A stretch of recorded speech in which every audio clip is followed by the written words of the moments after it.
Hey, hey, hey. Wait. My words float around. My thoughts swimming around. Yeah. Wait for the drop of the sun. Odaka Morishimi est un garçon de 16 ans qui s'est enfui de chez lui dans l'espoir d'une vie meilleure à Tokyo. Alors que le navire approche des côtes de Tokyo, un avis de tempête est émis sur le navire. Odaka, qui aime la pluie, se précipite pour l'accueillir. Soudain, une grande vague frappe le navire et Odaka manque de tomber par-dessus bord, mais il est sauvé par un homme d'âge moyen nommé Kezutsuga. Pour le remercier, Odaka lui demande s'il peut lui apporter quelque chose, mais l'homme demande une bière coûteuse. Par la suite, Suga lui donne sa carte de visite s'il a besoin d'aide. Odaka, cependant, ne veut rien avoir à faire avec cet homme. Dans sa nouvelle vie à Tokyo, Odaka ne peut pas trouver de travail parce qu'il est un fugueur et n'a pas de diplôme. Odaka est obligé d'aller d'un endroit à l'autre à la recherche de nourriture décente et d'un endroit où vivre. Il pleut presque tout le temps et Odaka dépense la plupart de ses dépenses quotidiennes en bain chaud. Odaka est erré à l'extérieur d'un appartement quand soudain un homme apparaît de l'intérieur, accompagné de 2 belles femmes. Pour frimer, il fait tomber le garçon dans une poubelle qui se renverse. Alors que l'humble garçon essaie de nettoyer, il trouve un sac qui traîne et le ramasse. Il regarde ce qu'il y a à l'intérieur, c'est un pistolet. C'est certainement un pistolet jouet, pense Odaka, et le remet à sa place. Il sort la carte de visite de Suga et jette un coup d'œil à l'emplacement de son bureau. Le garçon se souvient des jours où il était dans sa ville natale. Soudain, une fille du restaurant s'approche de lui et lui offre un hamburger. Odaka apprécie le hamburger, qui est le meilleur repas qu'il ait eu en 16 ans de vie. Odaka se rend au bureau de Suga. En entrant, il voit une belle femme endormie sur le canapé. Elle se lève et se présente comme Natsumi. Suga arrive quelques instants plus tard et tous deux proposent un travail à Odaka. Ils sont en fait des écrivains qui rédigent des chroniques sur le surnaturel dans divers magazines de Tokyo. Odaka est engagé immédiatement et, en prime, le travail inclut le gîte et le couvert. Le travail commence presque immédiatement et on demande à Odaka d'interviewer des personnes qui ont vécu ou été témoins d'activités surnaturelles. Suga lui dit de commencer par l'article 100% Sunshine Girl. Ils interviewent un médium, des couples de personnes âgées, et même des enfants. La plupart du temps, Odaka travaille à l'enregistrement des interviews et à leur transcription sur son ordinateur portable, tandis que le reste de la journée, il aide Suga et Natsumi dans les tâches ménagères. La pluie continue de tomber à Tokyo presque tous les jours, mais Odaka a maintenant un toit sous lequel il peut rester. Un jour, Odaka remarque que la fille qui lui a livré son hamburger l'autre jour est accompagnée de 2 hommes. L'un de ces hommes est le même arrogant qui a fait trébucher Odaka quelques jours plus tôt. La fille semble effrayée et Odaka sent que quelque chose ne va pas. Il se précipite vers elle et l'éloigne. Ils commencent à courir, mais sont rattrapés. Le garçon renverse Odaka au sol et commence à le frapper. Ne sachant pas quoi faire, Odaka sort le pistolet qu'il a utilisé quelques jours plus tôt. Les hommes se moquent du jouet, mais lorsqu'Odaka tire dessus, il s'avère que l'arme est réelle. Tout le monde est choqué. La jeune fille en profite pour libérer Odaka de l'emprise de l'homme et ils s'échappent tous les deux. Ils se réfugient dans un bâtiment abandonné. Odaka lui dit qu'il pensait que c'était un pistolet jouet et qu'il l'a jeté. Elle lui dit qu'elle quittait son dernier emploi et qu'elle est tombée sur l'homme pour un autre travail. La jeune fille se rend compte que Odaka est un fugitif et l'emmène au sommet du bâtiment abandonné. Il y a un petit sanctuaire au sommet, et elle lui dit qu'il est difficile de profiter de Tokyo par un temps aussi pluvieux. Puis elle commence à prier. Le vent tourne, et soudain le ciel s'éclaircit, laissant apparaître un rayon de soleil. La jeune fille se présente comme Ina. Odaka comprend immédiatement qu'elle est la fille du soleil. Elle demande à Odaka quel âge il a, et il répond qu'il a 16 ans. Ina sourit et lui répond qu'elle aura 18 ans le mois prochain et qu'il doit la traiter avec respect.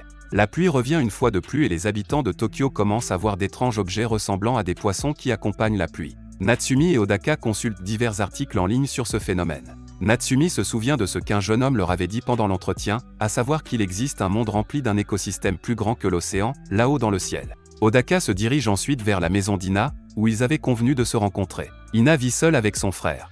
Après le déjeuner, Odaka montre à Ina certaines de ses idées. Il pense qu'elle peut utiliser ses pouvoirs pour gagner de l'argent plutôt que de faire un travail dans la vie nocturne difficile de Tokyo. Il crée un site internet où les gens peuvent commander ses services pour un jour de fête. Au moment où ils appuient sur le bouton pour publier le site, Naji, le jeune frère de Ina, arrive. Ina présente Odaka comme son associé et c'est alors qu'ils reçoivent une demande pour vider le marché aux puces le lendemain. Odaka prépare des accessoires étranges que Ina refuse d'utiliser, mais au marché aux puces, Odaka les apporte quand même. Le ciel se dégage. Les propriétaires sont si contents qu'ils les paient presque 4 fois ce qu'il avait demandé. Leur entreprise devient un succès.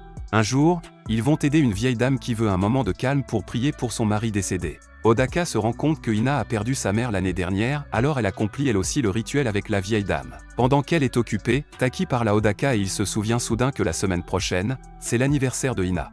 Odaka a commencé à ressentir quelque chose pour Ina et veut lui offrir quelque chose de vraiment spécial. Un jour, Ina est engagée pour nettoyer le temps du festival de feux d'artifice Jingugeia.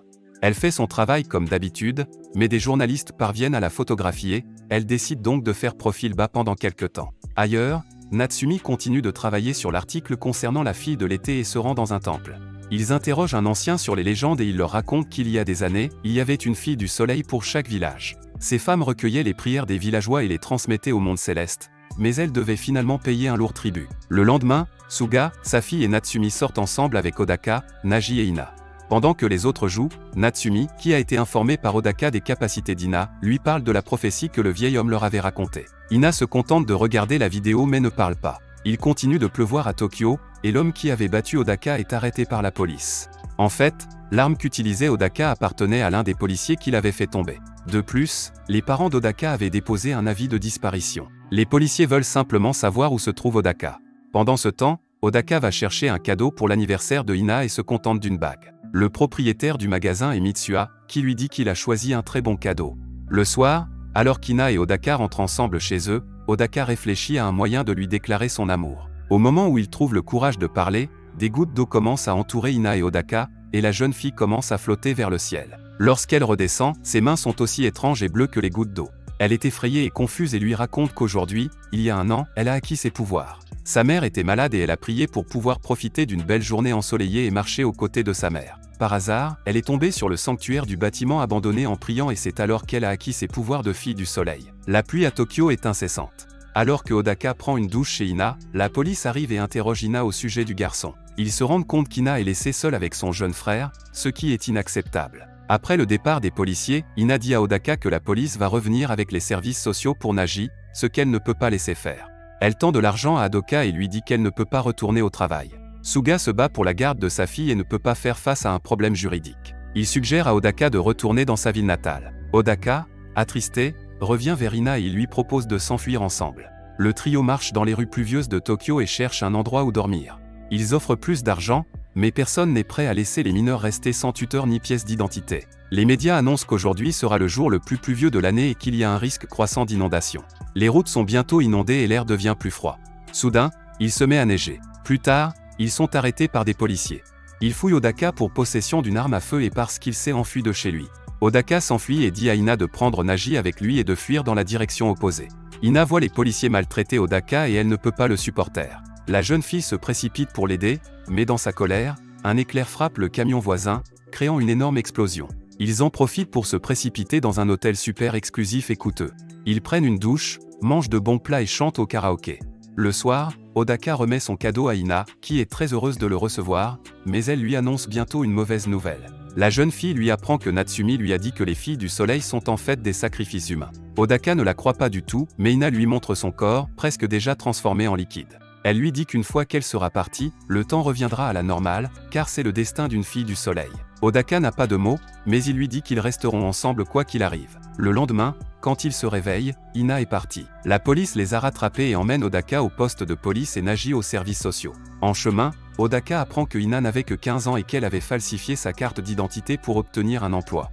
Arrivé au poste de police, il s'enfuit à nouveau. Il est déterminé à ramener Ina d'où qu'elle soit. Les policiers le suivent, mais il est aidé par Natsumi qui l'emmène sur son scooter. Elle l'emmène près du bâtiment abandonné, mais ils sont arrêtés à cause des rues inondées. Le soleil est haut et clair dans le ciel et le temps devient lentement normal. Odaka court à travers les voies ferrées pour atteindre le bâtiment abandonné.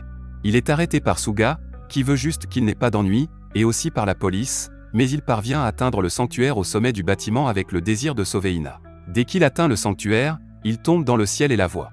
Ina se jette sur lui et ils tombent tous les deux. Odaka lui dit qu'elle n'a plus besoin d'accepter les prières des autres, mais qu'elle ne priera que pour elle-même. Ina hésite car son retour aggraverait le temps, mais Odaka lui dit qu'il ne se soucie pas du temps.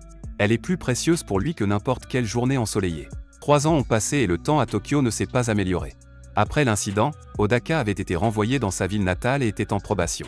Il aurait pu retourner à Tokyo, mais il attend le jour de la remise des diplômes. Après l'obtention de son diplôme, il retourne à Tokyo avec des centaines de questions en tête sur les conditions de la ville, mais dès qu'il voit Ina, toutes ces questions disparaissent. Les deux s'embrassent après s'être rencontrés après un long moment, et Odaka lui dit « Tout ira bien ». Abonnez-vous pour plus de vidéos comme celle-ci, aimez et commentez pour aider la chaîne à se développer. Merci de regarder.